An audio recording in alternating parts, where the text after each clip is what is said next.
Doctor, me estaba comentando de una reciente investigación que se acaba de publicar que tiene que ver que hacen referencia con el COVID-19 y las cirugías que alguna persona que ya padeció esta enfermedad requiere.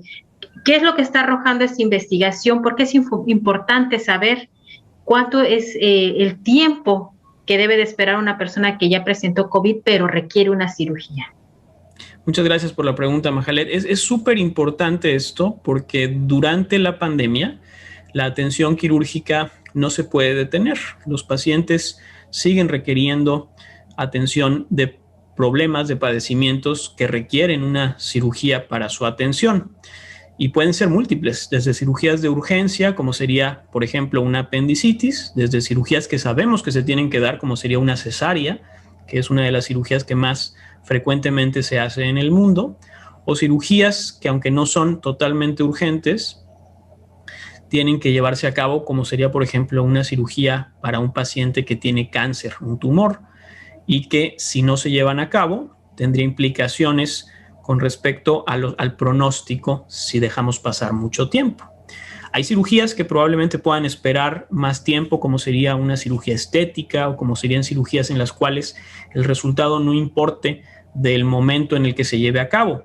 Pero durante la pandemia se han tenido que aplazar muchas operaciones. Nosotros hicimos un primer estudio en el Centro de Investigación en Cirugía Global del Hospital Español de Veracruz, que es un centro de investigación de enfermedades quirúrgicas financiado y apoyado por la Universidad de Birmingham de Reino Unido y el Instituto Nacional de Investigación en Salud de Reino Unido. Somos uno de 7 centros de investigación en el mundo que trabajamos bajo este esquema, y nosotros tuvimos la fortuna de poder coordinar en México un estudio para poder definir cuál es el tiempo que una persona que ya tuvo COVID tiene que esperar para poder someterse a una cirugía. Esto sabiendo que el COVID es una enfermedad que puede afectar diferentes partes del organismo, es una enfermedad que no nada más afecta a los pulmones, sino que tiene otras implicaciones, y por ende el poder saber cuál es el mejor momento para someterse a una cirugía es fundamental. ¿Qué es lo que encontramos? Este estudio lo que hizo fue recopilar la información de más de 140,000 pacientes, lo cual hace que sea el estudio de investigación quirúrgico más grande de la historia de la cirugía y uno de los estudios de cohorte de pacientes con COVID más grandes del mundo. Se hizo en 116 países, participaron más de 1,600 hospitales, y lo que nos está permitiendo entender es que si dejamos que pasen 7 semanas, el riesgo de una complicación pulmonar y de otras complicaciones, así como el riesgo de muerte, disminuye de manera significativa. Aquellos pacientes que eran sometidos a una cirugía durante las primeras 6 semanas posteriores a haber tenido COVID, a su diagnóstico de COVID, eran 2.5 veces más probable que tuvieran una complicación o que murieran que los pacientes que esperaban 7 semanas. Entonces encontramos que el corte, el momento ideal, es a partir de la 7ª semana, cuando un paciente puede ser sometido a una intervención quirúrgica. Participaron en México, coordinados a través del Centro de Investigación en Cirugía Global del Hospital Español de Veracruz, 26 hospitales, y pacientes mexicanos fueron muchos, los cuales su información fue analizada en este gran grupo de 140,000 pacientes a nivel global, que nos permitió, con estudios estadísticos muy detallados, poder definir exactamente estos valores. Y posteriormente vamos a tener mayor información que va a ser muy importante. Estamos por publicar nuestro estudio de modelación con respecto al impacto que las vacunas van a tener en la cirugía mundial. Esto va a ser importante porque la vacunación ya empezó en el país. Los pacientes, las personas, estamos ya recibiendo vacunas para prevenir COVID-19, y el impacto que esto va a tener, la importancia que esto va a tener en las enfermedades quirúrgicas, en la atención quirúrgica de la población, es algo que tenemos que conocer para poder de alguna manera responder e ir subsanando todo el rezago de cirugías que se han dado a lo largo de un año de la pandemia. O sea, pero este último estudio, ¿qué es lo que quieren encontrar o para qué va a servir este último estudio que me estaba comentando? Lo que nosotros estamos haciendo con este estudio es precisamente el demostrar cuál es el impacto que la vacunación va a tener en la atención quirúrgica. ¿Qué buscamos? Ver si no en todos lados se ha logrado definir cuáles son los grupos prioritarios para recibir una vacuna. Sabemos, por ejemplo, que en muchos países, incluido México, uno de los grupos prioritarios fueron los médicos y el personal de salud en primera línea de atención. Posteriormente se optó también por vacunar personas de ciertos rangos de edades, específicamente en México se tomó como corte a aquellos mayores de 65 años. Pero tenemos que entender que esto no por fuerza está sustentado siempre en la mejor evidencia. Suena lógico y es probablemente una muy buena decisión, la decisión que se ha tomado por parte de las autoridades de salud de hacerlo como se está haciendo en México, pero hay otros grupos que también pueden ser prioritarios. Y lo que estamos tratando de demostrar es cuántas vidas se salvarían si nosotros vacunamos pacientes que requieren de manera forzosa una cirugía en un tiempo determinado. Por ejemplo, aquellos pacientes cuya vida o cuyo pronóstico de vida depende de tener que ser sometidos a una cirugía y que durante la pandemia, si tuvieran una infección en el periodo perioperatorio, esto es, en los días después de una cirugía, su vida se vería puesta en riesgo y que si estuvieran protegidos por una vacuna, podrían de alguna manera evitar estos potenciales riesgos. Y eso es lo que estamos tratando de definir para que en su momento probablemente podamos recomendar que los pacientes que requieren una cirugía sean incluidos dentro de los grupos prioritarios para obtener vacuna. Me imagino que ya tienen un listado de qué pacientes podría ser. Ayer leía y veía una campaña en referencia de que hoy es el Día Mundial del Riñón, que hay una campaña que se está poniendo que los pacientes que están en espera de un riñón que también sean tomados ya en cuenta para ser vacunados, independientemente de la edad. Me imagino que eso es lo que está haciendo referencia, ¿no? De estos grupos de pacientes prioritarios. En esta lista, ¿cuáles serían, digamos, los que tienen ya pensados para poder hacer esta evaluación? Pues es algo que precisamente estamos por definir y que estamos en espera de tener el análisis completo y que salga publicado. No siempre es fácil poder adelantar datos, ya que las revistas también tienen sus tiempos y nos piden que no publiquemos ninguna información del estudio que se tiene para que realmente el interés en la publicación se mantenga. Lo que sí es importante entender es que el momento en el que estamos viviendo, las vacunas terminan siendo una de las grandes soluciones a la pandemia. Y algo que debemos entender es que no es importante qué vacuna nos ofrezcan. Lo importante es tener acceso a una vacuna, ya que todas las vacunas que han sido aprobadas han demostrado una gran efectividad, han demostrado ser eficaces para la prevención de infección, pero sobre todo, y lo más importante, es que las vacunas que están aprobadas han demostrado una prevención del 100% en los casos de enfermedad grave y muerte. Entonces, más allá de la eficacia que tengan en prevenir una infección leve o moderada, la mayor relevancia que tienen es que son altamente efectivas en protegernos de los desenlaces más importantes, que son la hospitalización por infección grave o la muerte. Y en eso han sido muy útiles. Por lo tanto, yo creo que la mejor decisión que puede tomar una persona a la cual se le ofrece una vacuna, a la cual tiene acceso a poder ser vacunada en estos momentos, es inmediatamente tomar esa vacunación y aceptarla. Doctor, ¿y estas vacunas, cuántas, digamos, cómo se podría valorar la eficacia con las nuevas cepas? ¿Tienen esta eficacia también? Hasta el momento, ninguna de las cepas de las que se tiene conocimiento han escapado la acción de las vacunas. O sea, no ha habido lo que se conoce como un escape inmunitario que sea.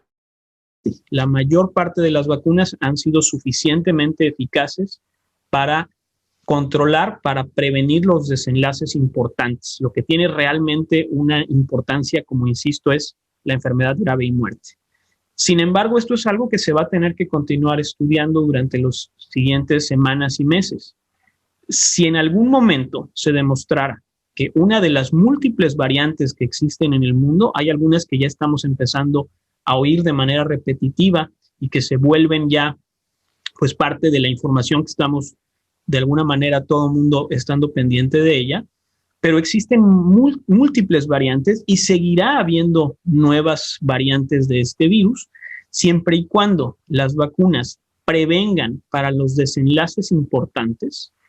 Las variantes no tendrán una relevancia que sea como para preocuparnos.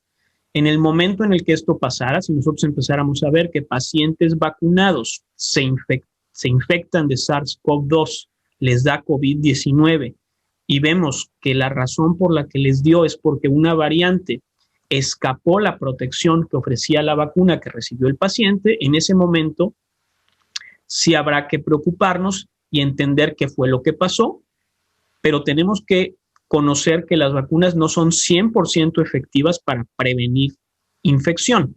Las vacunas que han tenido los niveles más altos de efectividad oscilan alrededor del 95%. Esto quiere decir que 1 de cada 20 personas que fueron vacunadas pueden infectarse, lo cual no quiere decir que van a morir o que van a tener una infección grave.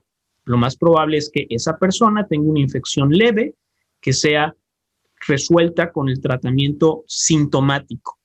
Pero sabemos que si se les previene precisamente de que tengan una evolución grave, la vacuna ya cumplió con su propósito. Pero no se puede afirmar de que son totalmente eficaces. Se tendría que hacer estos estudios, analizar casos, ¿no? Es lo que entendí, ¿no? Se están haciendo, estos estudios están haciéndose en tiempo real. ¿Qué quiero decir? Todo se está evaluando de manera continua para poder definir cómo están siendo, cuál es la eficacia de las vacunas fuera de un estudio de investigación. Qué tan útiles, qué tan efectivas están siendo en el mundo real, en condiciones normales y no bajo las condiciones específicas de un estudio en un número limitado de pacientes, en personas con ciertas características. Lo que estamos viendo, como por ejemplo los estudios que se han llevado a cabo en Israel, nos hablan de la eficacia de la vacuna en una población que ya es una población que es libre, es una población, una muestra totalmente aleatoria de los pacientes en condiciones normales de vida. Y eso es lo que va a ser importante para poder determinar qué sigue, si se van a requerir diferentes vacunas, si se va a requerir vacunas que requieran un refuerzo, en qué tiempo y de qué características. Puede ser que necesitemos vacunas multivalentes que tengan ya incorporadas ciertas variaciones del virus, pero esto es algo que va a ir evolucionando durante los siguientes meses y que ya algunos de los laboratorios y algunas de las instituciones están empezando a estudiar. Oiga, doctor, recuérdenos, por favor, ¿qué personas son las que tienen restricciones para aplicarse las vacunas? O sea, ¿cuáles podrían ser?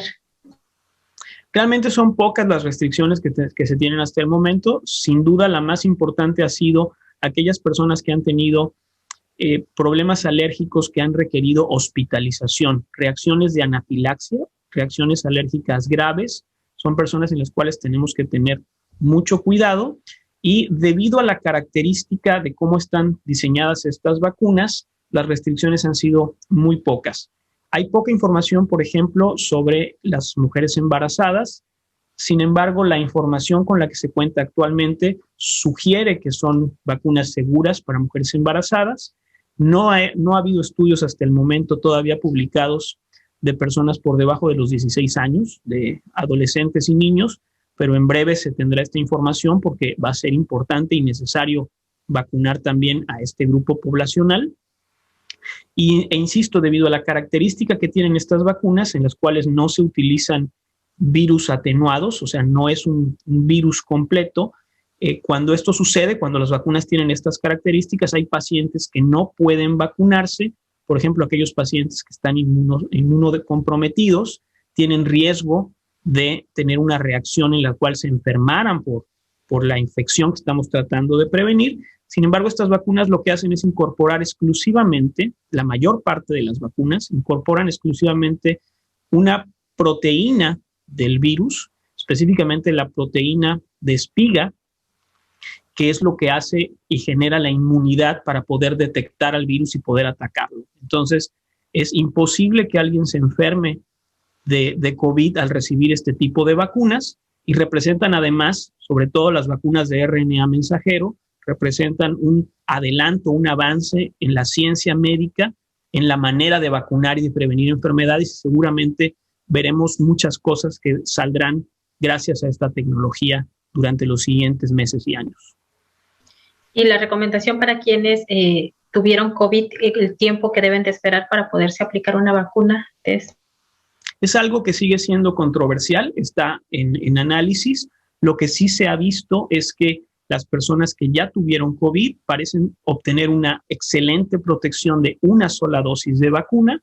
En algunos lugares se han recomendado esperar 3 meses, pero la realidad es que no existe una respuesta clara y concreta ya, basada y sustentada en buenos estudios, que nos diga cuánto se debe de esperar. En algunos lugares simple y sencillamente se están esperando 2 semanas posterior, una vez que el paciente esté completamente recuperado de la infección.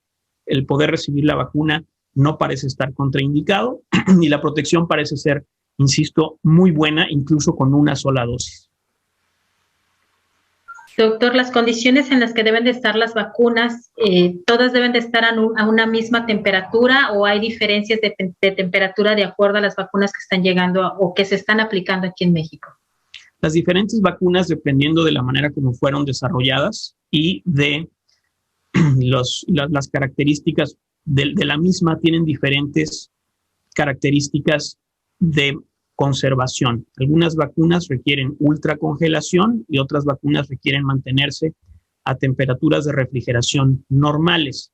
Cada vacuna, cada laboratorio emite estas recomendaciones. Algunas han cambiado recientemente para hacerlas un poco más fáciles de transportar, pero afortunadamente creemos que tanto los laboratorios como las autoridades sanitarias de nuestro país y todas las personas que han implementado la campaña de vacunación en México han hecho un trabajo excelente en tener las condiciones óptimas para que las vacunas sean efectivas y realmente lleguen de manera segura a la población y cada vez lleguen más rápido para poder realmente salir ya de lo que es el problema y la crisis de salud pública que estamos viviendo.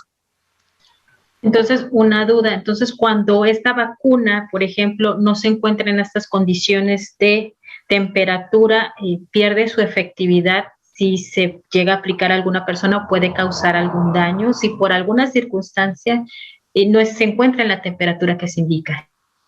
De no mantenerse en las temperaturas indicadas, es correcto, pueden perder su eficacia. Insisto, cada tecnología de vacuna es diferente. Algunas están basadas en vectores de adenovirus, que son virus que no se replican dentro del organismo, o sea, no generan una infección a los humanos. Y algunas otras, como las de RNA mensajero, están recubiertas, son micropartículas, nanomoléculas de lípidos, en las cuales en el centro está incluido el RNA mensajero y requieren ciertas condiciones de conservación de temperatura para mantener sus características y poder hacer su trabajo. Entonces, sí, la respuesta es, si las vacunas no se mantienen en las condiciones a la temperatura que se tienen que mantener y con otras ciertas características de protección, pueden perder su efectividad y por ende no proteger, no dar la protección que deberían de dar. Pero afortunadamente, tanto las autoridades de salud como los diferentes organismos del gobierno han hecho un excelente trabajo en asegurar que estas vacunas se mantengan en condiciones óptimas para proteger a la población. Y el tiempo de aplicación es lo que siguen manejando, son 2 o 3 semanas, la segunda dosis. Cada vacuna tiene sus características. Algunas vacunas, como la vacuna desarrollada por Pfizer, el tiempo en el que se estudió su efectividad es vacunarse hoy y tener un refuerzo a las 3 semanas. La vacuna con la cual no contamos en México, que es la vacuna de Moderna, el estudio y el diseño del mismo fue vacunarse hoy con un refuerzo a las 4 semanas. Y algunas otras vacunas, específicamente aquellas que están basadas en vectores de adenovirus han tenido diversas protocolos de dosificación. Lo que se ha visto es que en algunos casos, incluso si damos más tiempo de espera para lo que es el refuerzo, en ocasiones la respuesta inmune puede ser incluso mejor. La razón por la cual se han escogido ciertos tiempos determinados es porque también hay cierta prisa de poder estar vacunando a las personas para poder conferirles la protección que se requiere. También se ha visto, en el caso específico de la vacuna de Pfizer, que si se esperan hasta 6 semanas no se modifica su efectividad, y en algunos lugares como en Reino Unido se ha propuesto incluso esperar más, hasta 12 semanas para recibir la segunda dosis, sin que sepamos realmente cuáles son los efectos que este retraso en el esquema de dosificación pudiera tener en cuanto a la efectividad de la vacuna, pero es probable que no sean importantes. Se ha visto que incluso una dosis de las vacunas que requieren 2 pueden ser efectivas, y afortunadamente recientemente hemos tenido también vacunas de una sola dosis que han resultado ser muy efectivas, como la vacuna de Janssen, que se está empezando a utilizar recientemente y la cual seguramente se tendrá también acceso en México en fechas próximas. Doctor, y por favor, usted por ser el especialista, sí me gustaría que recomendara, la recomendación que yo he escuchado también es que se debe de seguir con este protocolo del cubreboca, evitar la sana distancia, aunque las personas ya hayan recibido la vacuna, ¿no? Bueno, es importante entender que los estudios que se han hecho por expertos, los especialistas en este tipo de problemas, son vacunólogos, son inmunólogos, infectólogos, han explicado claramente que para que nosotros obtengamos la protección de la vacuna tenemos que permitir que el organismo genere los anticuerpos, y esto lleva un tiempo. Si nosotros nos vacunamos hoy, no estamos protegidos desde el día de hoy. La protección empieza a tener niveles importantes aproximadamente a las 2 semanas. Esto puede variar, insisto, dependiendo de ciertas características de cada vacuna y de cada paciente. Entonces, lo primero es, si yo me vacuné hoy, me tengo que seguir cuidando exactamente igual porque no estoy protegido. Además, sabemos que no son 100% eficaces, por ende, si sabemos que por lo menos en las que son más exitosas, 1 de cada 20 pacientes puede enfermarse, tenemos que seguirnos cuidando. También no está totalmente definido cuál es el riesgo de nosotros contagiarnos de manera asintomática y poder contagiar a otra persona. Entonces, una persona vacunada, teóricamente, pudiera representar un riesgo, aunque ya esté protegida, para una persona no vacunada. Por lo tanto, mantener las precauciones sigue siendo una buena idea. Y lo que también es importante entender es que conforme vayan pasando las semanas, más personas estén vacunadas, el volumen de contagios vaya hacia abajo, la inmunidad de las personas empiece a ser útil, es probable que podamos ir disminuyendo estas precauciones, y lo más importante es que por el momento tenemos que hacer lo más seguro posible. Lo más seguro posible es todavía mantener precauciones, aunque exista la posibilidad de que ya estemos lo suficientemente protegidos como para no enfermarnos. No nos cuesta nada mantener un poco más tiempo las precauciones y así evitar potenciales riesgos.